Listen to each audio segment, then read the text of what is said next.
Good morning, students. So now we start next few question of rectification of error. जो भी हम last topic कर रहे थे टू सेकंड एरर, तो उससे रिलेटेड कुछ क्वेश्चन करने वाले हैं. Question number 6, 8 and 10. तो हम क्वेश्चन नंबर 6 स्टार्ट कर रहे हैं. सोल्ड, फर्स्ट पॉइंट है सोल्ड ओल्ड फर्नीचर टू ए 11,500. आपने पुराना फर्नीचर सेल करा है ए को 11,500 में. तो एंट्री क्या होगी? रिसीव कौन कर furniture A, debit the receiver, A account debit. Furniture sale कर तो फर्नीचर क्या है? एसेट है, एसेट जा रही है, credit word goes out to furniture. 11,500 पे 11,500. क्लियर है? अब आपने जो फर्नीचर सेल करा है उसको आपने सेल बुक में शो कर दिया. पास्ट रो सेल बुक, अगर सेल बुक में शो करा होगा तो आपने रो एंट्री कर दी कि किसी गुड्स एक से गुड सेल कर दिए किसी को. अगर आपने फर्नीचर सेल करा तो एंट्री होगी जी A account debit to furniture. अगर आपने सेल करा है ए को तो debit receive A account debit हो. क्या करा है? सेल करा है तो आपने सेल को क्या माना होगा? इनकम माना होगा, इनकम को करके होगा क्रेडिट. अब नोटिस करो कि ए अकाउंट को डेबिट करना था और यहां पे ए अकाउंट को डेबिट नहीं करना. तो ये चीज तो आपकी करेक्ट. आपने फर्नीचर को क्रेडिट करना था, कर दिया इसको क्रेडिट सेल. तो फर्नीचर को क्रेडिट करना है तो फर्नीचर को हम क्रेडिट कर दिए. क्लियर? 11,500 से. अब जो सेल को गलती से क्रेडिट कर दिया आपने उसको कैंसिल करना पड़ेगा. तो कैंसिल करने के लिए इसको डेबिट करना पड़ेगा. तो कैंसिल से कैंसिल 0 हो जाएगा, इसलिए हम सेल को क्या कर दिया हमने डेबिट. तो sale account debit to furniture 11,500 पे 11,500. तो ये हमारी रेक्टिफाइंग एंट्री है, रेक्टिफिकेशन एंट्री जो एंट्री है. सेकंड पॉइंट है कि आपने परचेज करा 12,000 का ओजस से और उसको रिकॉर्ड ही नहीं किया. मतलब है कि आपने एंट्री नहीं करी. तो जो परचेज की एंट्री करनी है तो करेक्ट एंट्री करके तो एंट्री करके परचेज अकाउंट डेबिट टू ओजस जितने का भी अमाउंट है वो आपको लिख के लिखना है. आपने एंट्री करी ही नहीं, रो एंट्री करी ही नहीं, तो करेक्ट एंट्री भी नहीं, रो भी नहीं करी, तो आपकी यही एंट्री यहां पे आगे की rectifying entry purchase account debit to Ojas. Clear है भाई? उसके बाद अगला पॉइंट, गुड्स थी 2000 की जो गीता को सोल्ड करी है, आपने उसको सेल बुक में 200 रुपए दिखा दिए. आपने 2000 की गुड्स सेल करी तो हमारी entry Geeta account debit. Goods किसने सेल करी होगी? गीता ने.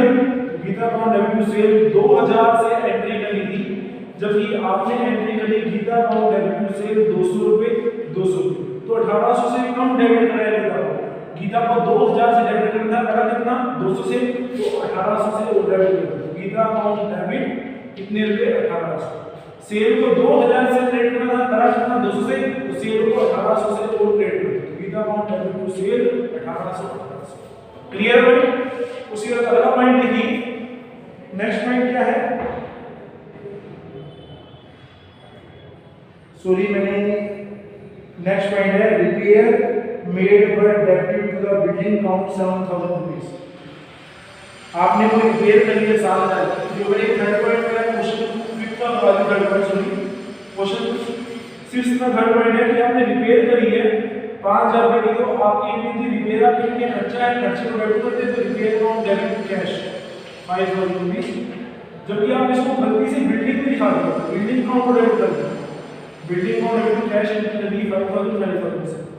आपने रिपेयर कर दी 5,000 की तो कैश पे करा होगा, ठीक है ना? तो बिल्डिंग को डेबिट कर दिया तो आपको रिपेयर अकाउंट डेबिट करना है. रिपेयर अकाउंट को आप डेबिट कर दो और जो बिल्डिंग को गलती से डेबिट कर दी उसको आप क्रेडिट कर दो. बिल्डिंग क्रेडिट कैश बिल्कुल ठीक करा. Repair to building 5,000. Next point क्या है? क्रेडिट से करिए 1800 की अभिकान को और आपने रिकॉर्ड कर दिया 8100. आपने 1800 की सेल कर दी. मान लो हम इसी ठीक करते हैं, अभिकार को 1800 की सेल करी है तो करेक्ट एंट्री थी 1800 से, पर दिखा दिया 8100 से. गलती आपने कर दी, डबल कुछ ज्यादा अमाउंट से दिखा दी. एंट्री इतने से मिलती है 1800 से और आपने एंट्री 8100 से कर दी तो ज्यादा अमाउंट से कर दी है. तो सेल को 1800 दिखाना था, दिखाया कितना? 8100. जितना ज्यादा अमाउंट से आपने सेल को क्रेडिट कर दिया उतने अमाउंट से डेबिट कर दिया. तो एंट्री क्या होगी? सेल अकाउंट डेबिट हो जाएगा. दूसरा, अभिमान को कितनी क्रेडिट करनी है? क्यों? क्योंकि उत्पादन को 1800 से डेबिट करना कर दिया 8100 से. जितने अमाउंट से ज्यादा डेबिट कर दिया उतने अमाउंट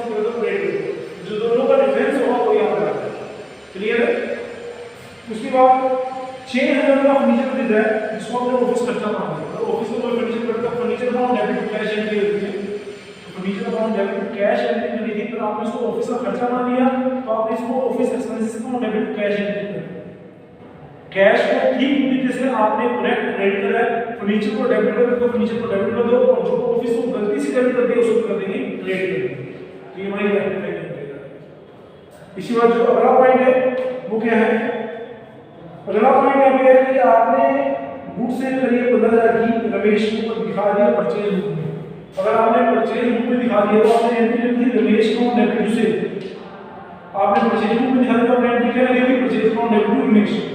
नोटिस करो कि आपने एंट्री ये करनी थी, रमेश टू सेल एंट्री करनी थी, और आपने परचेज टू रमेश एंट्री कर दी, तो रमेश को आपने डेबिट करना डेबिट कर दो, सेल को क्रेडिट करना क्रेडिट कर दो। जो गलती से परचेज को डेबिट कर दिया उसको क्रेडिट कर दो, परचेज कर दो, और रमेश को गलती से क्रेडिट कर दिया उसको डेबिट कर दो। कभी रमेश डबल अमाउंट से डेबिट होगा, सेल क्रेडिट होगा, परचेज भी क्रेडिट होगा। क्लियर है भाई? उसके बाद question number 8, a sale of goods to Raja Ram 25 रुपए, और उसको आपने परचेज बुक में दिखा दिया। सेम पॉइंट है, आपने सेल करी है, राजा राम अमाउंट सेल की थी, पर आपने परचेज अमाउंट डेबिट राजा राम कर दी, तो फिर सेम राजा राम अमाउंट डेबिट होगा टू सेल और टू परचेज। क्लियर? उसके बाद अगला पॉइंट क्या है, सैलरी है 800 रुपए जो आपने हनी बाबू को पे करी है, पर आपने हनी बाबू के अकाउंट में डेबिट कर दिया। मतलब कहने का ये है कि आपने एंट्री करी थी salary account debit to cash 800 रुपए, और आपने हनी बाबू के अकाउंट से डेबिट कर दिया, डेबिट से कर दिया हनी बाबू को डेबिट टू कैश 800 रुपए 800। तो नोटिस करो कि कैश और क्रेडिट 800 से मतलब आप कर चुके हो, सैलरी को डेबिट कर दो, और जो गलती से हनी बाबू को डेबिट कर दिया उसे कैंसिल करके क्रेडिट कर दो, तो एंट्री होगी salary account debit to. Clear है पॉइंट? उसके बाद अगला पॉइंट क्या है, फर्नीचर परचेज करा मोहन सिंह से 1000 का, जिसको आपने परचेज बुक में दिखा दिया, तो आपने एंट्री करी थी furniture account debit to Mohan Singh, जबकि आपने एंट्री कर दी purchase account debit to Mohan Singh. तो मोहन सिंह को बिल्कुल ठीक क्रेडिट करा, तो फर्नीचर को डेबिट कर दो, फर्नीचर अकाउंट डेबिट हो गया, और जो परचेज को गलती से डेबिट कर दिया उसको कैंसिल करके कर दो क्रेडिट, तो एंट्री होगी furniture account debit to purchase. Clear? उसके बाद अगला पॉइंट है 5000 पे आपने बिल्डिंग को लगाने पे खर्चा कराया, तो उस खर्चे को आपने रिपेयर अकाउंट में दिखा दिया। जब भी आप बिल्डिंग को लगाने पर कोई खर्चा करते हैं, बिल्डिंग को बनाने पर खर्चा करते हैं, तो वो बिल्डिंग में इंक्लूड होता है, तो बिल्डिंग अकाउंट को डेबिट करते हैं और टू कैश एंट्री करते हैं। पर आपने इसको रिपेयर अकाउंट के नाम से दिखा दिया, repair account debit to cash entry कर दी, तो कैश तो बिल्कुल करेक्ट क्रेडिट करा है, पर बिल्डिंग को डेबिट करना है तो बिल्डिंग को डेबिट कर दो, और जो गलती से रिपेयर को डेबिट कर दिया उसको कैंसिल करके कर दोगे क्रेडिट कर दो। क्लियर है? उसके बाद अगला पॉइंट क्या है, goods return by Maniram 1200 recording return outward book. Maniram से गुड्स रिटर्न हुई है, तो आपने सेल करी हुई, तो आपने एंट्री करी थी sale return account debit to Maniram, और आपने रिटर्न आउटवर्ड बुक भी दिखाया, तो रिटर्न आउटवर्ड बुक दी परचेज रिटर्न बुक, तो आपने परचेज रिटर्न बुक भी दिखाया, तो एंट्री करोगी Maniram account debit purchase return. मान लो 100 रुपए है, 100 रुपए है, तो मनीराम को आपने क्रेडिट कर दो, मनीराम को क्रेडिट कर दो 100 से, सेल रिटर्न को डेबिट कर दो, सेल रिटर्न को डेबिट कर दो 100 रुपए से। अब जो गलती है उसको ठीक करो, परचेज रिटर्न को गलती से क्रेडिट कर दो, इसको कैंसिल करके डेबिट करो 100 रुपए से, और मनीराम को गलती से डेबिट कर दो, इसको क्रेडिट कर दो, तो टोटल अमाउंट कितना हो जाएगा 200 रुपए। क्लियर है? ये हमारा क्वेश्चन नंबर 8 था। After that the last question number 10, तो इससे रिलेटेड जो भी क्वेश्चन होंगे वो आप खुद कर सकते हो। क्वेश्चन नंबर 10 देखिए, मशीनरी परचेज करी है 5000 रुपए की, और उसको आपने परचेज अमाउंट दिखा दिया, तो आपने एंट्री करी थी machinery account debit to cash, आपने एंट्री कर दी purchase account debit to cash, तो कैश को बिल्कुल करेक्ट क्रेडिट करा है, आपको मशीनरी को डेबिट करना है तो मशीनरी अकाउंट को आप डेबिट करें, और जो गलती से परचेज को डेबिट कर दिया उसको कैंसिल करके मतलब क्रेडिट कर दें, machinery account debit to purchase. Clear है? मैं ज्यादा फुल फॉर्म में नहीं लिख रहा, शॉर्ट फॉर्म में लिख रहा हूं। Clear point? 700 रुपए पे करिए मोहन को लीगल चार्जेस के, जो आपने मोहन को के अकाउंट में एंटर कर दिए हैं। अगर आप लीगल चार्जेस से कोई खर्चे पे करते हो, वो आपने खर्चे लीगल चार्जेस अमाउंट में डेबिट होगा, फर्म से किराया कैश है। आपने मोहन को के अकाउंट में एंटर कर दिया, मोहन को अकाउंट डेबिट कर दिया आपने, तो टू कैश का सही है।